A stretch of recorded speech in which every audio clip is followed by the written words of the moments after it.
Thanks for inviting me, Chris. It's been a heck of a journey, hasn't it, the last few years, and we're really proud to have been part of it from the university's perspective. So what I'm going to try and show you today is I'm mainly going to concentrate on some quantitative data. The reason I say I'm going to concentrate on the quantitative data is I think the power of quantitative data allied to narrative is what is the strength of this project. But I genuinely believe that when you come to try and generalise findings and you try and commission other services, commissioners very much want quantitative data as well as the story behind that data. So I've got a mixture of both, but I'm going to concentrate on the quantitative for the first part of my presentation.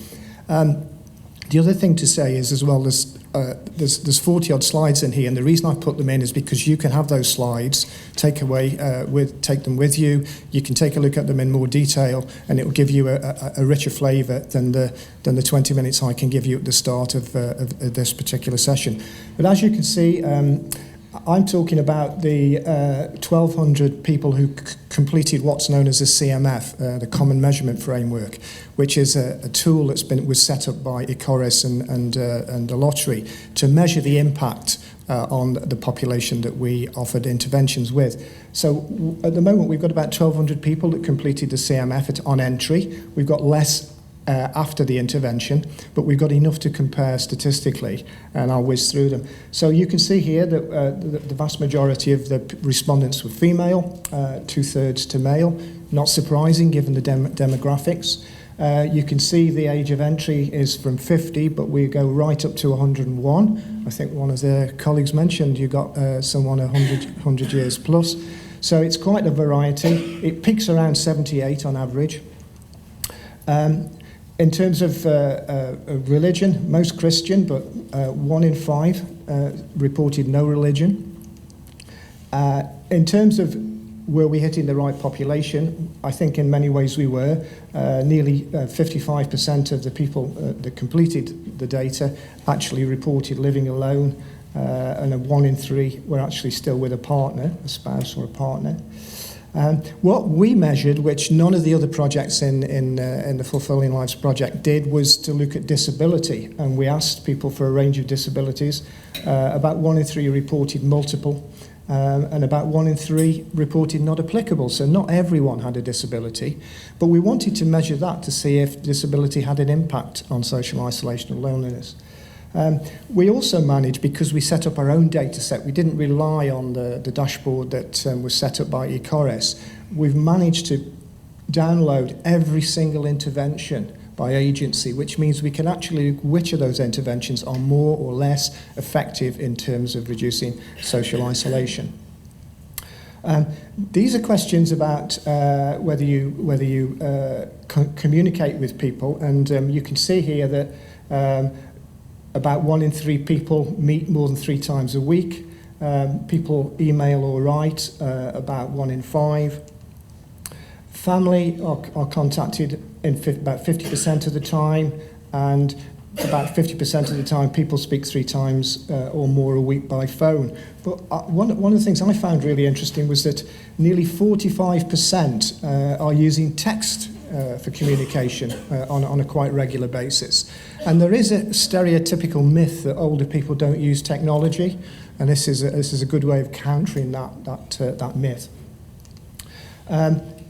When it comes to questions about, we measured before and after, and you can see where I've put the red significance here, it means that something statistically significant is happening with this population before and after the intervention. So people reported feeling more useful after the intervention, feeling more relaxed, dealing with problems better, feeling close to other people, and being able to make my own decisions, significantly so. So this is having a huge impact on that population.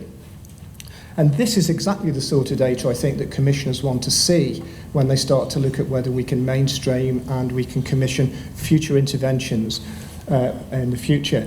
One of the scales that we had to use was a health-related quality of life, and again, we didn't see much change in terms of mobility before and after, self-care before and after, and usual activities, but we found again a massive difference in the reduction of anxiety and depression in the population before and after intervention. We also can cut the data by contractor, and you can see that these are the different contractors. So we can actually test which of these interventions is more or less likely to have an impact on. Now, we also ask questions about membership of different groups. Most people were not a member of a trade union or a political party, and I suspect in the present climate that probably the numbers are going down. Yeah, but that's quite unusual actually. That only about 5% said that they were actually a member of a political party, trade union, or environmental group, given the current climate. At follow-up, there was not much change. So this is before, this is after. Tenants group, no significant difference in membership. Faith organisation, no difference in membership before and after. No difference with charitable organisation.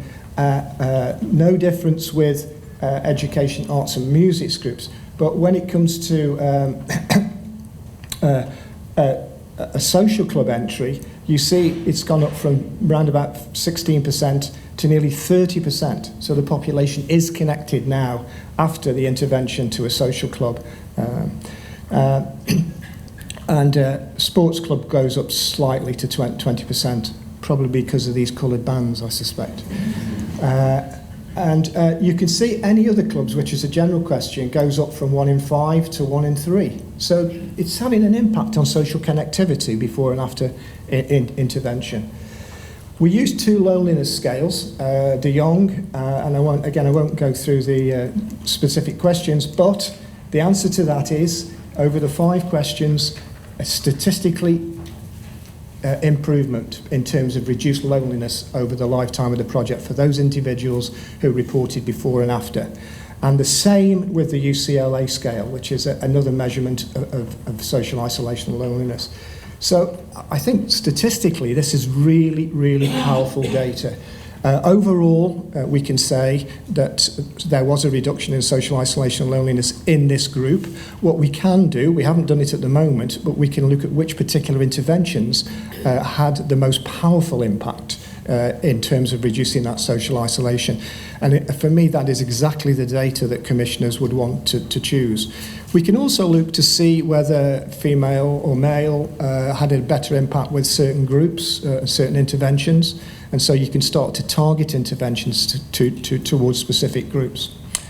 As well as that data, we collected a whole range of process data and qualitative data. And at the moment we're up to 22 reports. The final one that should be on Chris's desk any day now is social return on investment. So we've got statistical data, we've got narrative data, and we've got fiscal data. We can actually say which of these projects were cost effective as well as impact effective. We also did quite a lot of talking to people throughout the project and gathering narrative data, and there are 3 slides that report this. I'm not going to go through them in fine detail, but you can see some of the issues that, for example, there was clear evidence that test and learn improvements throughout the project, including social prescribing, increased referral numbers, and develop local relationships which produce documents and supervision and best practice. I think social prescribing was a classic example of how we learned almost on a daily basis, wasn't it, really, from when we started the particular task to where we are now with social prescribing. If you were to see social prescribing 2 years ago, you would not recognise it today, would you, at all? It's just a completely different methodology and intervention completely. I think we've also started latterly to think about sustainability of commission services, hence today, where we can think about what would the legacy look like, which of those services are most effective, which of those services would commissioners in the future want to mainstream and build on. So we're in a better position there. And I think we've got a much better presence in the health community than we perhaps did 3 years ago as well. GPs know we exist. GPs know that Brightlife is out there, and I think that's a useful movement forward. I think we've learned a lot from commissioning as well. You'll have a workshop today, but we did a particular piece of work looking at the commissioning process. We've also done a literature review which is available on commissioning, and we're going to put together 10 best tips for commissioning, which will be useful for other organisation. And we've also got top tips for funding community projects and commissioning services. And then I think, mainly finally, I think in terms of participants, we've managed to find new routes to individuals that probably we wouldn't have been aware of 3-4 years ago. So we have managed to find some parts of the community that were less reachable, in some cases potentially unreachable, we thought, but we now know we can. So that's been a positive development. We've also, I think, got really good data on the work that we did with volunteers.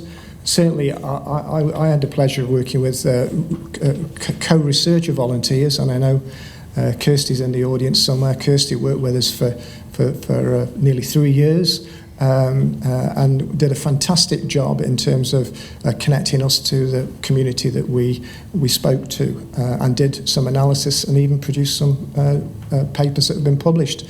So there's really good track record there in working with the community as opposed to researching on the community.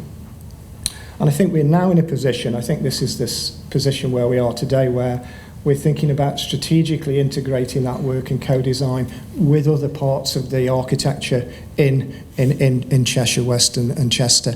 And I think the conversations are now taking place with the Ian's team in public health and with the ICS and other funders to see what can Brightlife bring to the table, what can be mainstreamed, and what can be built in to sustainability for at least I think a reasonable number of the projects that we've evaluated so far.